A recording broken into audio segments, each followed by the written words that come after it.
everyone, it's Chris Clark with discgolf.law coming back to you today to talk about the PDGA. Last year at the 2021 World Championships, we had an incident where there were complaints from several professional players about various aspects of the 2021 World Championship tournament. The one that got the most attention was probably the lack of adequate practice space, in particular driving space, for the professional players to use to warm up. And so what happened was Brodie Smith ended up stepping up and paying $1,000 to rent out the entire driving range for the week. There were some other complaints from players, issues with the lines marking the out-of-bound areas not being properly marked, at least in the earlier rounds. Tee times were posted late, according to many of the players. And so there were some issues with the 2021 World Championships, but that was not the only PDGA run event that had issues last year. There was also the issue of the USWDGC. Paige Pierce in particular complained, "This is not professionally done, and I'm calling you out on your stuff, PDGA." Now, the PDGA's comments about these issues from last year were a little surprising, and I'll share a couple of them with you. Relative to Brodie Smith renting out the driving range, the PDGA said, I thought it was kind of a jerk move, honestly, on behalf of Brodie. I mean, like, it was good.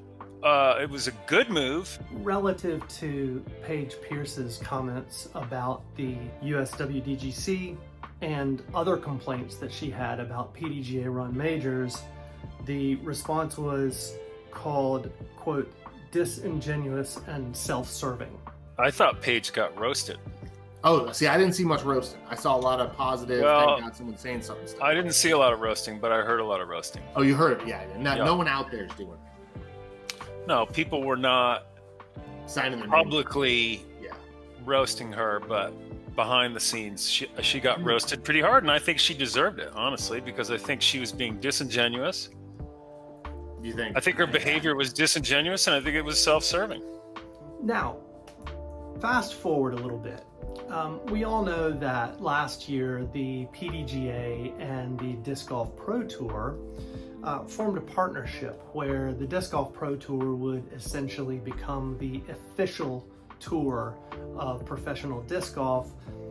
They took over the operations for many tournaments that were previously run by the PDGA.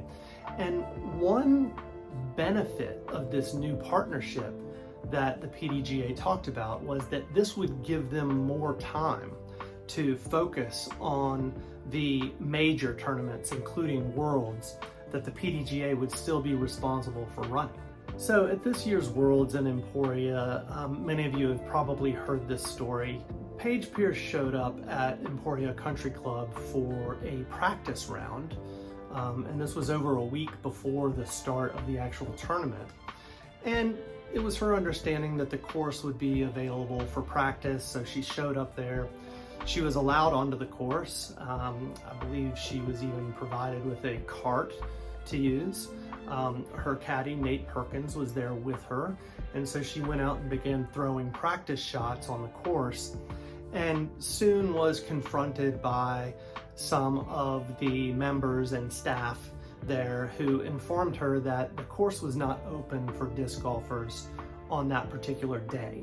Paige expressed that this was not her understanding, that she had been told that she would be permitted to practice. The PDGA has said it was never intended to be a practice day. They had not reserved the course for that day for players to practice.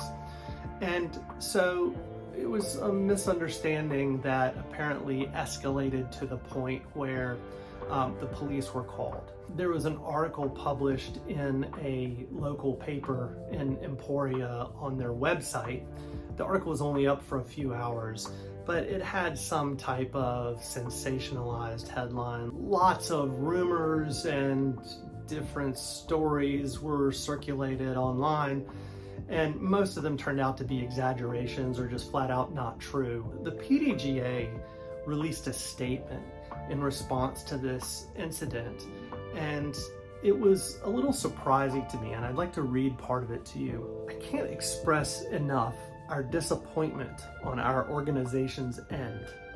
Sometimes these players just get a little too demanding and don't understand the amount of work it takes to make these events happen and the partnerships that are created, and we really don't like damaging partnerships. Now, the reason that surprised me a little bit, in addition to some of the comments that I referenced earlier, is it seems like the PDGA is not looking out for its top professional players. And so I ask, whose side is the PDGA on? Or should the PDGA be on anyone's side, really? It certainly seems like they've taken a position contrary to the expressions of concern and complaints from professional touring players. And so I'd love to hear from you guys and let us know, what really is the role of the PDGA? What should it be? Is it to look out for the professional players? Is it to look out for amateur players? Is it to train tournament directors, or is it all of the above? I think the PDGA does a lot of great things. I'm a PDGA member and have been for a long time, and am an admirer of their organization, frankly, but it just continues to surprise me the extent to which they apparently are not looking out for the highest profile players, professional players on tour. Let me know what you think in the comments.